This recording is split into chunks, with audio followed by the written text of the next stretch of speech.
C'est confirmé, une plainte pénale a été déposée au parquet de Nanterre pour atteinte à la vie privée. Une contre-attaque judiciaire du prince William et de son épouse Kate, révoltée par la publication par le tabloïd français Closer de photos seins nus de la duchesse de Cambridge. Cette plainte s'ajoute à une procédure civile, toujours contre le magazine français. 75 députés socialistes mettent la pression sur François Hollande. Ils demandent d'accélérer le calendrier de la mise en place de l'une de ses promesses de campagne, le droit de vote des étrangers aux élections locales. Réaction immédiate du ministre de l'Intérieur Manuel Valls, le droit de vote des étrangers n'est pas une revendication forte de la société. La querelle autour des îles en mer de Chine monte d'un ton.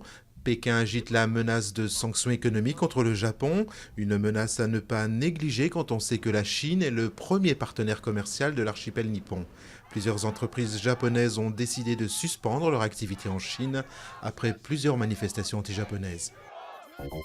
Barack Obama s'attaque au protectionnisme chinois. Le président américain saisit l'Organisation mondiale du commerce contre la Chine, accusé de favoriser l'exportation de ses automobiles et d'imposer plus de 3 milliards de dollars de taxes sur les importations de voitures américaines.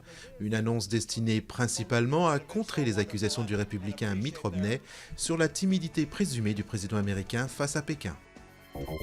Édouard Leclerc est mort à l'âge de 85 ans, le fondateur des Centres Leclerc, une coopérative de patrons propriétaires, née dans un hangar breton et propulsée au rang de première enseigne française de distribution alimentaire, s'est éteint à Saint-Divy, dans le Finistère.